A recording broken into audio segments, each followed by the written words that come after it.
Hi, welcome everybody. Welcome to this episode of Chrysalis on the Couch. My name is Lorna and I'm a tutor at Chrysalis, and I'm very pleased to be joined today by Arlene, by Simon and by Jaswinder. Welcome everyone. Arlene is a student with Chrysalis and has been with us just a few months now. Simon is also a student at Chrysalis and is now in year 3 of our 3-year core course. And Jaswinder is a tutor at Chrysalis who teaches hypnotherapy and counselling skills and has been with us for many years. So I'm also a tutor at Chrysalis and I teach years 2 and 3 on the counselling course. And today's episode, we have a general theme really that we're calling revelations, okay, so, or maybe realizations.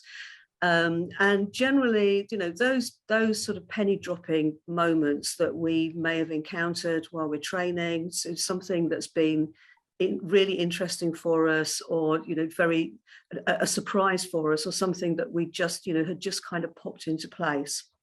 So if you are enjoying this episode, then please like and please think about subscribing to our channel if you haven't done so already. We've got lots of episodes and lots more to come as well. So without further ado, I'm going to pass over to you, Arlene. So welcome. And what brings you to our discussion today? I think I was lucky enough to be asked to come on today, and what I really wanted to do was to just show that anyone can do this course if they really put their mind to it. I've got a clinical background, so I worked in the NHS for 35 years, so I'm used to looking and dealing with patients, so a lot of my skills are transferable, especially with the notation and the medication that we look at when we are sort of studying our clients in the first instance. And I think for someone like me who is a scientist, it's a very different subject for me. It was going to be one of those things that I thought, am I really going to be able to do this? Because everything that I've ever done in my past has always been about patient results, about producing results for research. So this was very, very different for me. But the one thing that I did have in common with the course is that I've been told I'm an empath. So when I had my patients coming in to do the tests that I used to do on them, obviously I had to calm them down. I had to get a history from them. And after performing the tests that I did, I would then write up a report and then send it off to the GP with suggestions. So the fact that I was helping in my former job was really important to me, and it's something that I really wanted to give back with doing the counselling course. And of course, a 3-year course is very daunting for someone like me, and I did have reservations, and I thought, I'm a mature student, I used to be a tutor in my own right, I used to be a senior lecturer at university, and becoming a student again I think I was going to find quite tough.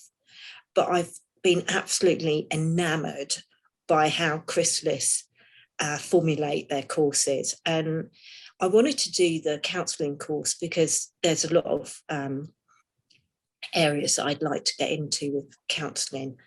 And I thought, well, the first year is hypnotherapy, so let's get through that first. And the hypnotherapy has been my revelation, my realization that this is such an important part of the course that you can then transfer into other areas of counselling. And I think the way that Chrysalis teaches, my facilitator and tutor in particular is very, very good at what she does. And I think it helps having someone who's got that practical experience, who's been there, done it, if you like. We need someone who's actually in therapy, who can give us anecdotes alongside all of the literature that we're given, which is extensive. And I think also the feedback for me, for my assignments and my self-reflection, because I was always going to think, I'm a scientist, how do I self-reflect on myself?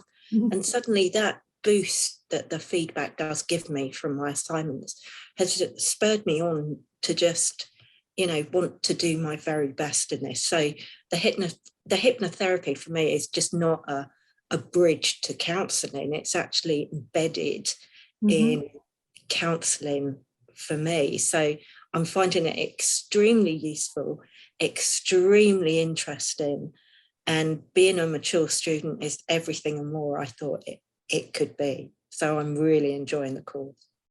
Oh, that's so great to hear, Arlene. I'm so pleased that you're really enjoying the course, and it's so interesting to hear about, your scientific background. Yeah. It's interesting, isn't it, how we come to where we want to be, and in a sometimes a quite convoluted route, and of course some of the greatest evidence that is around for hypnotherapy at the moment is actually in the medical sense. So there's a really good amount of really solid evidence now for example hypnotherapy for pain relief and pain control that's being driven by the medical profession, which is brilliant. So, and it's always interesting to me that sometimes people say, well, there's no evidence for hypnotherapy, is there? And it's like, well, only about 11,000 research papers, something like that. And so, well, there's no evidence for counselling. It's like, no, there's loads, there's loads and loads and loads.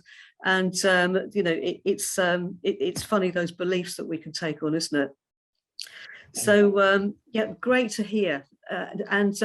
Simon, I believe that you also have come from a professional background to take this course as well. Is that right? Yes, that's right. I was just on Arlene, what Arlene was saying just now about being a scientist and then going into or studying for a profession which is at its heart subjective. It's almost not surprising that it's because it's such a human thing, and we're naturally predisposed for relationships and relating everything to ourselves. But of course, in science, you've got to be objective and you've got to stand back and you've got to observe. And so it's kind of a chalk up for subjectivity, you know what I mean? Yeah, but yes, I am. I'm a teacher, and actually, I've had two real revelations, and they both revolve around people I've read. One was a fellow called Milton Erickson, who was a hypnotherapist and psychotherapist. And I began to realize that how we're asked to phrase suggestions in hypnotherapy in our screeds is the same as how I usually speak to the kids, because they're always in the moment. And so any suggestion, I just follow the screed, like it's got to be positive and simple, and in the moment, in the present. And it's realizing that actually I've been doing that for years, and it made it so, right, I can do this, I really can do this. Well, that's very interesting, isn't it? So, I mean, I wonder whether there's actually any research on that. So, a recognition of, the observations of how suggestions need to be phrased, but also that that this feels natural in the way that young people are thinking and being influenced and learning from others. So it needs to be this kind of way. Yeah, because the natural way of thinking is, a lot of psychologists write about the negativity bias, and that it's easy to think negatively because of one reason or another. But it's interesting that the students or the kids I teach respond so well to the positive, and it's almost like an inner thing that actually, although we have a negative mode, which is our standard go-to, because it's better survival chances if we do. I think it relates to that. But then when it is positive, I mean, people who are attracted to people who are positive, you smile at someone, they smile back because it's a reaction. So in a way, it's not surprising, but it's interesting that those two ends of the spectrum are involved. Yeah, and in terms of revelations, I mean, those kind of things, you know, can be really eye-opening, can't they? So, you know, I mean, I can remember when, you know, when I was first studying, you know, you're just learning about, you know, unconscious processes, and that, you know, we weren't consciously driving everything that we do, and most of it's going on in the background, and, you know, those kind of things. But yeah, so, you know, these things that, you know, once we've learned them, seem just obvious and relatively simple. It's like, okay, well, yeah, you know, phrase things in the positive, and, you know, look in the direction that you want to go rather than in the direction that you don't want to go. Yes. Yes. And you know, and all of these things, you know, start to really make sense, don't they? So do you find the same thing, Jaswinder? So obviously hypnotherapy is your subject. Yeah, definitely. I mean, like learning about the subconscious mind, well, all the minds, you know, that was such so powerful, such a revelation. I was thinking actually, you know, like my upbringing, my culture, I came from a background that was heavily into spiritual practices, but there was something missing, and I couldn't quite work out what that gap was. And when I found psychology, it was like, wow, this is the missing piece. It was like a huge revelation.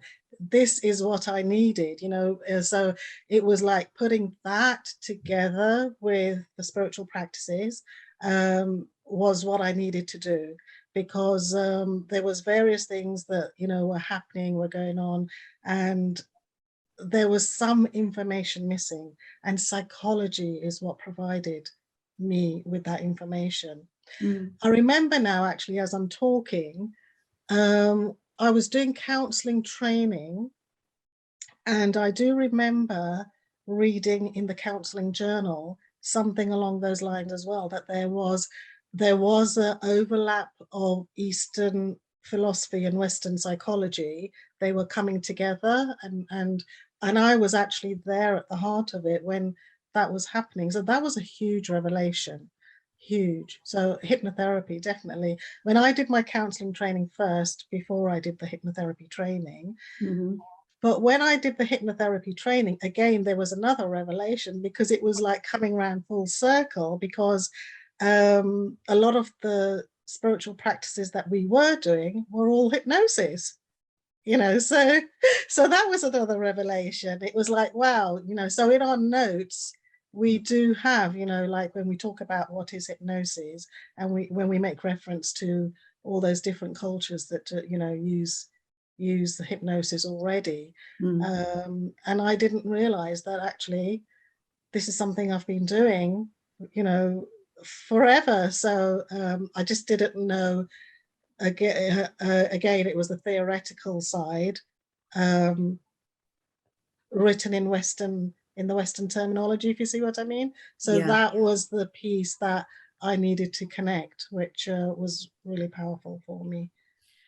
Yeah, that's really fascinating, isn't it? I mean, that's so interesting that, you know, how, you know, basically, you know, sometimes we just have to think about it, don't we? That, you know, of course we've been healing and needing to be healed since, you know, since time began. So, you know, it's been, you know, it's been looked at in different ways. It's been formed in different ways. It's called different things. But somehow, you know, along the line, we've all had to find a way forward out of, you know, any kind of distress or trauma that people might experience throughout their lives, and that we can actually recover from that, and we can heal from that. So it's, you know, it's I mean, I agree with you that, you know, psychology, I think for me as well, feels like the missing, you know, it felt like a missing piece. So, you know, my first training was in psychology as well. I'm one of those people that sorely believes that, somehow we have to get much more of this into the national curriculum for young kids, life skills, if you like, life skills. But I guess I would say that because, this is my subject, and maybe everybody who is passionate about their subject thinks that everybody should learn the subject. I don't know. But I think that, some of the revelations for me have been just kind of really basic things. It's like, oh, right, okay, so there's a reason why we have compulsions or self-defeating behaviors or addictions. There's a reason why sometimes we don't do what's best for us, but maybe deep down somewhere we believe that we do. So those kinds of things, and and the importance, for example, of the core conditions and of people having the right environment in which they can thrive. Just feels to me like, those moments where it's like, yes, that's so obvious. And I've kind of always known that. But thank you, somebody, as you say, Jaswinder, for putting it into a framework and giving it a name and making it into a whole theory. So, yeah, I mean, what do the rest of us think there? What do you think about that, Arlene, sort of in terms of, I mean, your whole background really is, has been in... It's very pertinent to me because I have been through some trauma and some very difficult times myself. And I think it's very easy to say that you're coming into this field to help people. In actual fact, you're coming in to help yourself first, which is what I've discovered. And it's been, another revelation to me that I've actually been on a journey since starting the course because of the trauma that I've had in my past that I am not entirely responsible for. However, I am responsible for the here and now, and that's been made very evident. And also that I can plan what I do for my future. So it's very, very interesting that, that you can think outside of the box, if you like. You can think as deep as you like, or you can just skim across the surface. There's a lot of layers to an individual, let alone that individual once they're helping someone else. And I think that's really, really interesting. And maybe something I didn't think about, because it was something that was pointed out to us that, you might find when you're doing the course that you do find aspects of self-discovery, which is fantastic, because who does sit there in a regular, in regular time and thinks to themselves, oh yeah, am I thinking about the right thing? Is it about me? And I've really learned to take that time to look in to myself, because if I can look after myself, if you like, if that's the right phrase, then I'm going to do a lot better job of looking after other people. And that's how my work ethos was always coming across. So that's how I developed a lot of my skills, was the fact that I could have a patient come in and they would walk through the door and it's like, okay, I turned into a hairdresser, how was your holiday? What family do you have? And that's all very surface. But a lot of these patients at the time would be going through very traumatic things themselves. And I would probably be the first person that actually listened to them and spent time with them. And so that's very important to me, because that's something we don't do for ourselves on a regular basis. So that's given me another revelation that, as well as helping others, I can actually help myself a lot. Yeah, and I think that that's such a key point, Arlene, that and one that really resonates with me as well. And I think that probably there's quite a high proportion of people who study counselling generally and are not really too sure where we want to take it, and not sure if we actually want to take it forward to a career, but find it so rewarding personally. And in a sense, it's almost, it's different to personal counselling because it's general. It's like, okay, well, let's present, every possible topic to you about people over time, and let's see what connects with you, which to me feels different to therapy, personal therapy, in a sense that's like, well, which is quite focused, it's targeted. It's like, okay, so what's the issues that we're bringing to therapy, and how might we be able to resolve them, and how do they fit with you personally? So whereas, you know, lots of things that perhaps I'd never thought about myself before, you know, get highlighted by the course, because it's like, hey, we're presenting something here that is about people and how some people are feeling and how some people are responding. And does this fit with me? Sometimes it does. Sometimes it has done in the past. Sometimes it might in the future. And in a sense, Simon, it reminds me a little bit. We were chatting earlier about Milton Erickson, and it's, you know, it's kind of coming to something in a roundabout way, isn't it? So, you know, I did my training first, then I did my personal counselling. Some people come to the course because they've done their personal counselling first, and then they want to understand counselling generally more. But this, you know, this, you know, not taking the direct approach sometimes, but, you know, sort of, you know, just kind of creeping up on ourselves almost in a really indirect way is a, you know, for me, that's fascinating. No, absolutely. It reminds me of if you imagine a field with a gate at each end, there are two ways of going through it. You can either go from gate to gate, or you can go into the field, have a sniff around the hedgerows, you know, have a look at the other side and take your time. And it's as if our life and our experience is a field, and you can either plow through it and want to get to the next one, or you can explore your own history. And like Arlene was saying earlier, you know yourself so that you can help everybody else.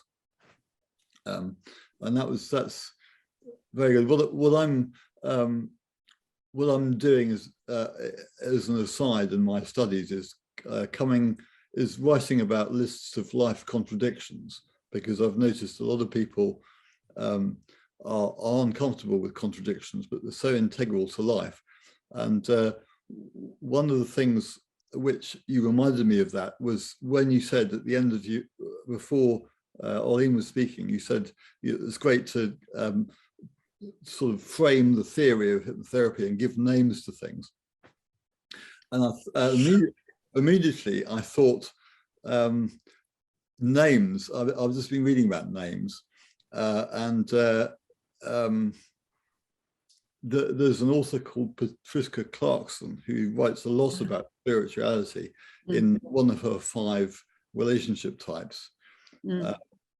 And she in her book, The Therapeutic Relationship, she quotes a lot of Persian scholar called Rumi. And he's written dozens of short stories and poems, one of which is about names and the futility of names.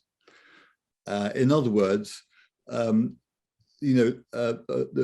the spiritual realm moves past names and models and approaches. And one of Clarkson's messages is that you can have all your models. I think she says there are about 400 or 450 models and approaches of psychotherapy, and they're all very much related, like on the spectrum of similarity. And then some are just taking ideas and calling them different names and tossing them up. And at the end of the day, what Rumi is saying in one of his poems is that names don't matter. One of his poems, he tells the story of a man who's looking for the tree of life. And then after years and years of looking, he discovers that actually doesn't exist.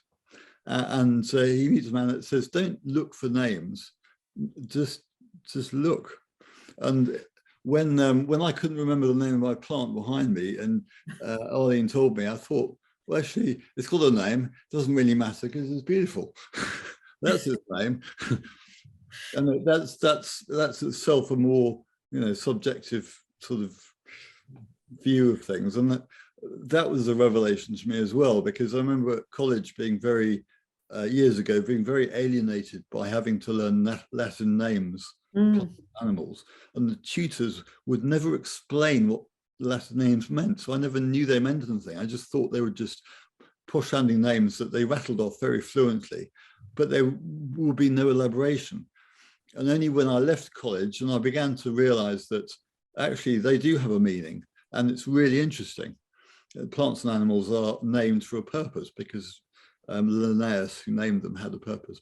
And it was all very interesting. But I remember going to a nature reserve, and the tutor was expanding all these Latin names of plants and animals, and we all thought he was very clever, which was fine. But he wasn't very approachable, and I then felt alienated. But I was motivated to find out what they meant and how could I put it across better.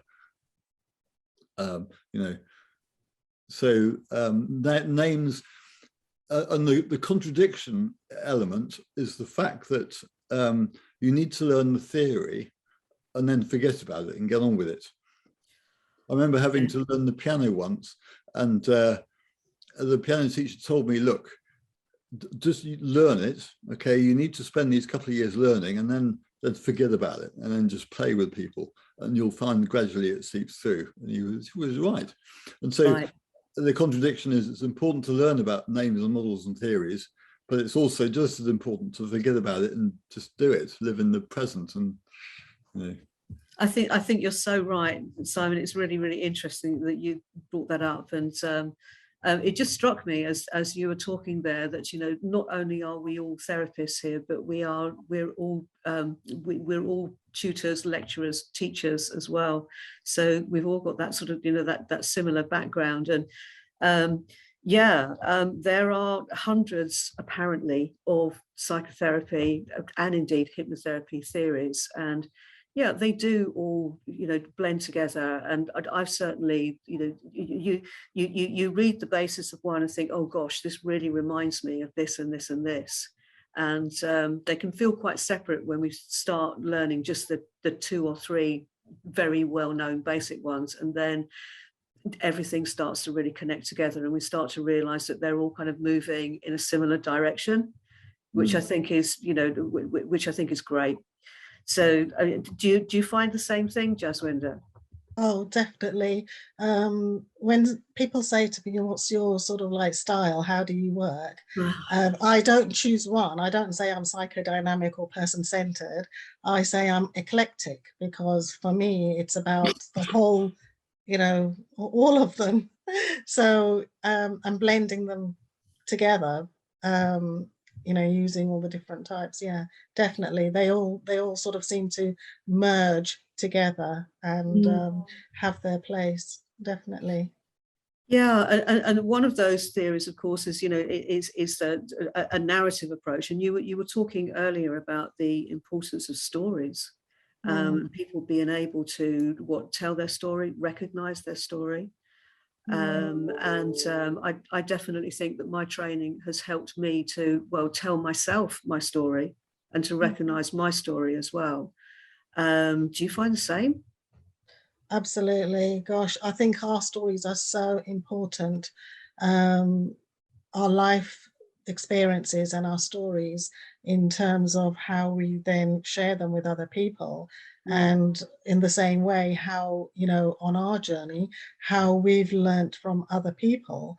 As when I was learning counselling, Viktor Frankl, his book, Man's Search for Meaning, was so powerful for me. And also, Tina Turner, what she went through, the domestic abuse side of things. And it was really powerful. It was a revelation when, because, I went through a trauma, and a lot of people around me were saying, oh, it's all karma, it's karma, it's karma. But that wasn't, helping me. I needed somebody to direct me. And when I saw Tina Turner's film, and she became Buddhist, and she used this mantra, which was all about transforming the karma, it was like, wow. Oh, and I then looked into Buddhism in a lot more detail, and they focus heavily on changing our stories, changing, our conditioning. So we can look at it in the same way, so our conditioned self, how to reprogram that using the subconscious mind, and how to change our narratives. I mean, I had no idea that, you know, like some of the outdated beliefs that are held in my cultural sort of collective, that you know, I could change them. But when I had that realization that actually I could change them to be my own person, it was like, oh wow, this is just, you know, so powerful. This is brilliant. And that's what I'm trying to do, you know, with so many people now. In the module 4, where, you know, in NLP, where we've got, we have choices. That in itself is so powerful, because people do have choices. Of course we have choices. We've got choices all the time. It's whether we take those choices on board or not. That's the difference. But we have a choice. And so, you know, this is one of the things that I've learned from so many people, that, you know, yes, there are choices, and yes, our lives, you know, we can change it if we want to, and how a lot of the belief systems is what holds us in the pain, because they are other people's beliefs, they're not our beliefs. I'll share one with you actually, because, you know, for our viewers, it might be really helpful.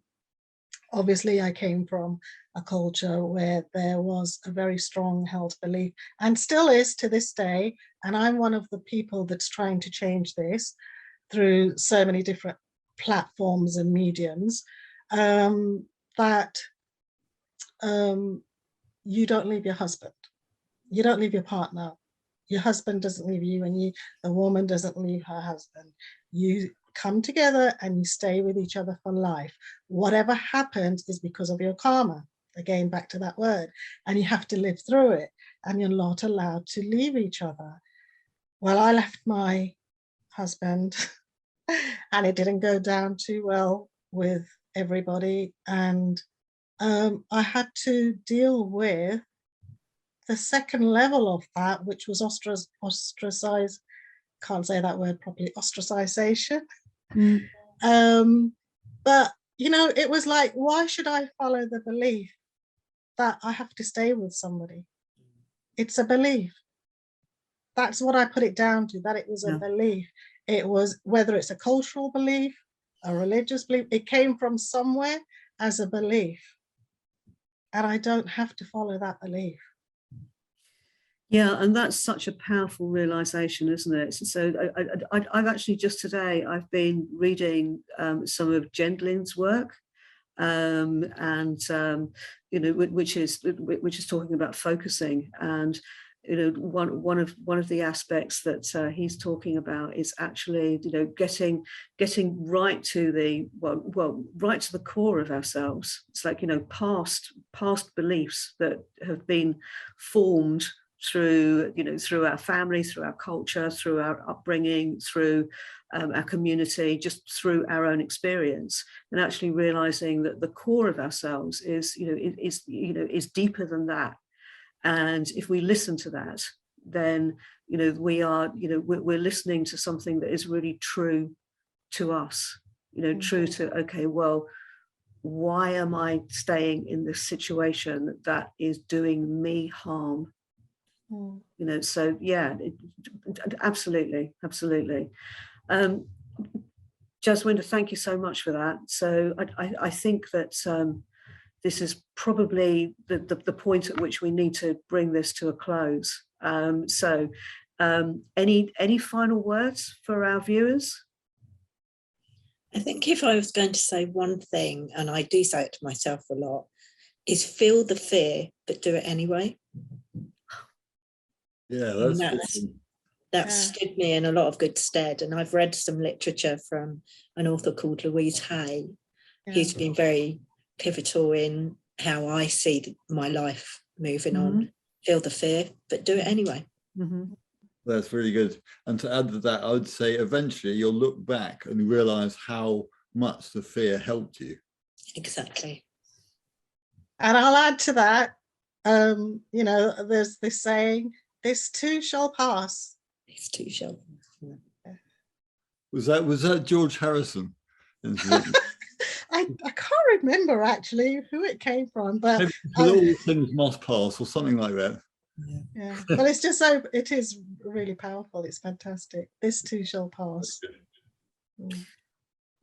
Thank you so much, everybody. So just for our viewers, thank you so much for tuning in, and I hope you found our discussion interesting and inspiring, and do please join us again. So join us again soon, and don't forget to hit that like button if you've enjoyed this, and if you haven't already subscribed to our channel, then please do. We'd love you to tune in more. So thank you very much, and it's goodbye from all of us.